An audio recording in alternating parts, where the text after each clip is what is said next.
kita cari benda yang tidak berat dan tidak ringan. Lalu benda ini diletakkan di atas perutnya. Nah, kalau di kitab-kitab fikih yang dianjurkan itu adalah cermin dengan pedang. Kalau kita di sini biasa parang. Kain kafan itu ada haknya Allah, ada haknya mayat, ada haknya ahli waris, dan ada haknya orang yang memiliki piutang kepadanya. Perempuan 2 lembar kain biasa, ditambah baju kurung 1, kemudian sarung dan kerudung. Kalau lebih daripada ini, itu haknya ahli waris. Jangan lupa subscribe channel YouTube Kemenak Poluman dan nyalakan lonceng notifikasinya. Tetapi ulama lain berpendapat yang membuat terbuka mata ini karena setiap orang yang meninggal ia akan menatap malaikat maut. Dan mereka yang menatap malaikat maut akan ketakutan atau akan heran dan tidak sempat kembali kelopak matanya, rohnya sudah keluar. Nah, ketika meninggal dunia dalam keadaan mata terbuka, Bapak Ibu sekalian, maka yang disunahkan kepada kita adalah menutup matanya dengan cara meletakkan telapak tangan kanan di atas dahinya, kemudian ditutup dengan membaca bismillah wa ala millah. Doa-doanya ada semua. Doanya ada, saya tulis pada halaman terakhir.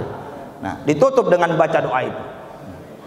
Bahkan ada ulama yang berpendapat meskipun matanya tidak tertutup, meskipun matanya tidak terbuka, dia meninggal dalam keadaan matanya tertutup, tetap disunahkan mengusap karena Rasulullah melakukan itu. Tetap disunahkan. Nah, ketika hadirin sekalian mata sudah diusap, ditutup, biasanya mulut terbuka. Nah, ketika mulut terbuka, yang disunahkan bagi kita adalah mengikat dagu. Tapi boneka ini tidak memiliki dagu. Iya, biasanya diikat. Nah, cara mengikatnya bisa pakai surban, bisa juga pakai kerudung perempuan yang biasa yang tipis itu, diikat. Cara mengikatnya bebas Bapak Ibu sekalian, bebas. Tetapi cara yang termudah adalah dari bawah, kemudian sampulnya di atas kepala. Ini diikat. Diikat dengan cara tidak terlalu keras dan tidak terlalu mudah terlepas. Jadi tengah-tengah, tidak keras dan tidak. Kenapa di atas? Karena di sini bebas kita bergerak. Kalau di bawah ada dada yang bisa menghalangi. Kemudian ditutup, diikat. Kata ulama sebabnya ada 2. Yang pertama, menghalangi serangga yang masuk, nyamuk, semut, lalat dan seterusnya. Yang kedua, untuk memperindah. Karena tidak baik dilihat. Orang tidur lagi kalau terbuka matanya tidak bagus dilihat. Maka diikat seperti itu. Ya, diikat. Setelah diikat Bapak Ibu sekalian, yang kedua kita lakukan adalah melemaskan persendian-persendian mayat ini. Biasanya ada orang ketika sudah meninggal dunia tidak dilemaskan, nanti di tempat mandi baru dilemaskan. Ini terlambat. Terlambat. Dilemaskan, cara melemaskannya Bapak Ibu sekalian ialah kalau kita sendiri, maka cara melemaskannya kita mulai dari tangan kanan dulu. Kalau sendiri ya, mulai dari tangan kanan dulu. Kalau sendiri, tapi kalau banyak tidak apa-apa bersamaan. Cara melemaskannya kita mulai dari pergelangan dulu. Lagi-lagi boneka ini tidak memiliki pergelangan dan telapak tangan. Korban mutilasi kayaknya nih. Ya. Jadi caranya Bapak Ibu sekalian, telapak tangan kita memegang telapak tangan mayat. Kemudian tangan kiri kita memegang lengan mayat. Kita pegang lengannya, kemudian dibengkokkan seperti ini. Nah, dibengkokkan. Tabe Pak Andi ya? Iya, enggak apa-apa karena mayatnya enggak ada. Masih hidup. Seperti ini. Ya, seperti ini. Oke. Nah, setelah ini selesai, kemudian yang dilenturkan adalah siku dengan ketiak. Cara melenturkannya diluruskan, tabe, ya diluruskan, lemaskan, jangan tegang. Kemudian seperti ini, lalu diangkat ke atas. Nah, seperti ini, ya.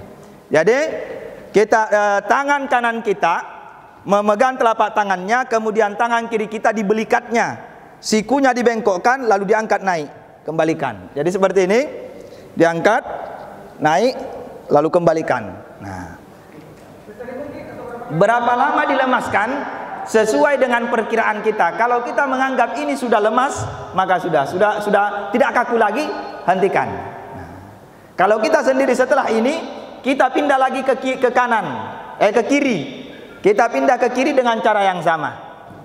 Nah, setelah itu kemudian ke kaki. Kemudian ke kaki. Nah, caranya kaki, nah ini tidak mungkin pakai Pak Andi ini. Caranya kaki adalah kita pegang telapak kakinya, tangan kanan, kemudian tangan kiri, kita pegang betisnya, dinaikkan seperti ini. Kemudian dikembalikan. Nah, seperti ini, ya seperti olahraga ya, pemanasan ya, seperti ini. Setelah selesai ini, kita pindah ke sini. Nah, pindah ke sini.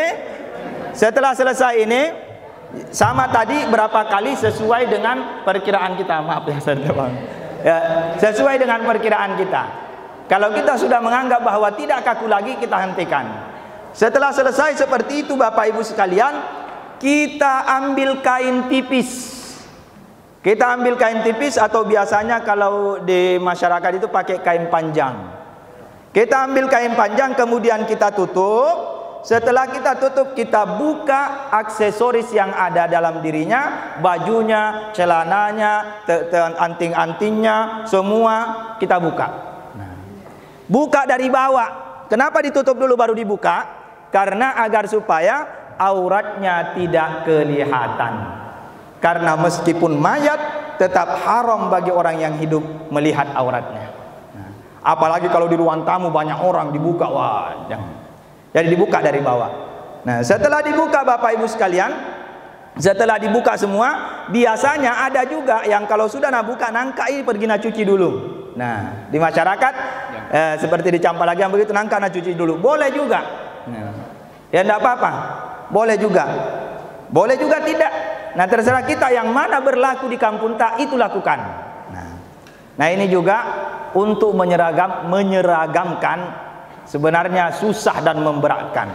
Apa yang berlaku di kampung itu, selama tidak menggugurkan kewajiban, maka biarkan. Nah, maka biarkan. Jadi ada yang mau pergi mengangkat untuk mencuci, silahkan. Ada juga yang tidak. Setelah itu Bapak Ibu sekalian, kita cari benda yang tidak berat dan tidak ringan. Lalu benda ini diletakkan di atas perutnya. Nah, kalau di kitab-kitab fikih yang dianjurkan itu adalah cermin dengan pedang. Kalau kita di sini biasa parang. Nah, hakikatnya benda apa saja selama bukan benda yang dihormati, seperti Al-Quran, itu tidak boleh. Nah, fungsinya apa Bapak Ibu sekalian? Ini untuk menekan perut agar supaya tidak kembung. Jangan sampai gara-gara tidak disimpangkan seperti ini, kembung perutnya mayat, lalu dicerita di masyarakat pemakan riba itu begitu besar perutnya. Padahal kesalahan kita yang hidup yang tidak memerhatikan. Nah, lalu kita tuduh seperti itu. Nah, setelah itu Bapak Ibu sekalian, baru kita umumkan kematiannya. Tapi sekarang media sosial luar biasa, belum mati lagi sudah diumumkan, apalagi yang sudah mati. Nah, mau diumumkan. Lalu kita ahli warisnya cari di mana ada utangnya orang ini. Silahkan datang ke BRI, datang ke BNI, datang ke Adira, ada tidak cicilannya dan seterusnya. Tanya ibu-ibu temannya bagaimana arisannya. Jangan sampai sudah naik tidak pernah bayar lagi. Nah, cari. Semuanya dicari. Maka dari itu Bapak Ibu sekalian, kita ini mengutang itu bukan haram hukumnya. Boleh. Boleh mengutang. Tetapi ketika kita mengutang hendaknya ada catatan yang diperlihatkan kepada ahli waris kita. Besok-besok nak, kalau mati kak ingat ya ada utangku di sini. Nah, ingat ini. Karena utang tidak akan direlakan di akhirat oleh orang-orang. Tidak ada persaudaraan dalam utang di akhirat. Tidak ada. Di akhirat kita mati tidak membawa uang, maka utang akan dibayar menggunakan amal atau mengambil keburukan orang itu. Jadi untung kalau anak tak ada utang tak, tapi tidak ada catatan. Datang orang itu menagih, nah bilang anak tak tidak mau kak, tidak ada hitam di atas putih, tidak ada nota, maka kita yang tersiksa di akhirat. Maka kasih tahu memang anak tak ada utangku ini begini nak, karena ajal itu kita tidak tahu berapa lama. Nah kemudian hadirin sekalian, setelah seperti itu berangkatlah kita ke pasar untuk membeli peralatan mandi dan kafannya. Biasanya kita di sini kalau pergi membeli itu sudah komplit di toko. Bahkan ada juga toko yang bertanya mau yang ekonomi atau eksklusif. Nah, karena beda itu. Nah, beda isi popornya. Nah, kalau yang anu ini dan seterusnya. Nah, dan biasa juga di masyarakat tidak mau dibayar. Nah, ini juga yang terjadi. Tidak mau dibayar. Nah, kenapa tidak mau dibayar? Ini sebenarnya toko ini dia ingin meringankan kepada kita. Artinya jangan kau dulu pikir itu, fokus saja urus jenazah. Nanti selesai baru pikir ini. Nah, karena memang dalam agama kita itu tidak boleh memberatkan ahli waris. Orang yang ditinggal mati jangan dulu beratkan karena dia sementara berduka cita. Nah, oke. Ketika kita datang dari toko sudah siap semua, Maka kita lihat Bapak Ibu sekalian, jenazah ini kita sendiri itu proses penyelenggaraan jenazah atau memandikan jenazah paling sedikit paling bagus. Kenapa? Karena kalau sedikit orang yang melakukan, maka sedikit pula yang berpotensi melihat auratnya. Tapi kalau banyak rame-rame, tambah banyak. Biasanya di kampung-kampung nonton, baru penontonnya yang paling banyak komentar. Sama dengan bola sekarang, penontonnya yang hebat. Oh iya ada. Nah disuruh kamu mau paling lah, tidak mau kataku kak. Nah, okay. Ketika barangnya sudah datang, alat-alatnya sudah datang, sebelum orang ini mayat ini diangkat ke tempat pembaringan, maka kita sediakan dulu kain kafannya. Berbicara tentang kain kafan Bapak Ibu sekalian, ini prinsip. Kain kafan itu ada haknya Allah, ada haknya mayat, ada haknya ahli waris, dan ada haknya orang yang memiliki piutang kepadanya. Orang yang memiliki piutang. Haknya Allah, yang pertama haknya Allah, dan ini yang tidak boleh digugurkan. Haknya Allah adalah yang menutupi auratnya. Kalau laki-laki bainas surrati war rukbah, antara pusat dan lutut. Ini haknya Allah, tidak boleh digugurkan. Tidak boleh digugurkan. Kemudian yang kedua, haknya mayat ini. Haknya mayat adalah satu lembar yang menutup semua tubuh. Ini haknya mayat. Satu lembar yang menutupi seluruh tubuh. Nah, ini bisa digugurkan kalau mayat ini berpesan. Kalau mati kak nanti auratku mau tutup. Maka itu boleh digugurkan karena mayat ini berpesan. Nah. Kemudian haknya orang yang mengutangkan. Haknya orang yang mengutangkan adalah yang lebih daripada satu lembar menutupi seluruh tubuh. Itu haknya orang yang mengutangkan. Misal seperti ini. Ini mayat ada utang sama saya. Nah, ini mayat ada utang sama saya. Nah, utangnya 50.000 dan uang peninggalannya hanya 70.000. Tirkahnya hanya 70.000. Tirkahnya. Nah, ini kalau dipakai menutup secara sempurna, misalkan mau dipakai yang 5 lembar secara sempurna, maka habis uang yang 70.000 dibelikan kain kafan, tidak dibayar utangku. Tidak dibayar utang. Maka saya mengatakan, jangan bayar dulu utangku. Bayari. Nah, maka dibayar 50.000, 20.000-nya dipembelikan kain kafan, hanya bisa menutup satu lembar saja yang bisa menutup. Itu boleh. Karena orang yang memiliki piutang kepadanya tidak ridho. Nah, tidak ridho. Kemudian Berikutnya hak ahli waris.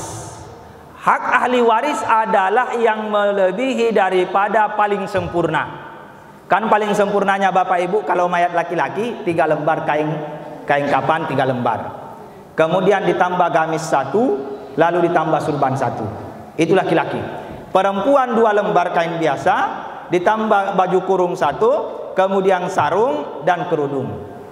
Kalau lebih daripada ini itu haknya ahli waris. Misalkan cukup 5 lembar, mau dikasih songkok, mau dikasih cipo, mau dikasih celana dan seterusnya, itu ahli waris. Kalau ahli waris mengatakan jangan pakai kangi celana, wih luar biasa kardinal, kalau dijual 70.000 jangan, saya mau jual. Nah, misal, maka tidak boleh. Karena semua ini yang kita pakai ibu-ibu, bapak-bapak sekalian, ini kalau meninggal ibu kami milik tak, milik jami ahli waris tak. Nah, bukan milik tak. Maka kata Imam Al-Ghazali, harta yang kita miliki adalah apa yang kita makan. Nah, apa yang kita makan dan apa yang kita sedekahkan, itu yang kita miliki. Yang sekarang yang ada dalam tubuh tak, tidak akan jadi milik tak, mati jadi milik ahli waris tak. Jadi yang jadi milik tak abadi adalah yang kita makan, ujung-ujungnya jadi kotoran, yang kita sedekahkan, kita nikmati di akhirat. Jadi seperti itu. Nah, karena inti tadi, yang penting menutupi aurat. Nah, yang penting menutupi aurat haknya Allah. Kemudian 5 lembar ini paling sempurnanya. Kalau ada tradisi yang melebihi dari 5 lembar ini, ya biarkan. Misalkan ada tradisi di sana pakai kangi apalah begitu, ya biarkan. Hanya saja makruh hukumnya merias mayat. Nah, makruh itu dilakukan tidak apa-apa, ditinggalkan mendapat pahala. Oke. Jadi itu prinsip dalam kafan. Jadi jangan sampai gara-gara kafan bertengkar ki. Nah, itu yang tadi yang penting terpenuhi kewajiban. Adapun tambahan-tambahan itu adalah tradisi di kampung masing-masing. Kemudian sebelum mayat ini diangkat, maka pertama kita persiapkan kain kafannya. Wih, banyak sekali. Iya.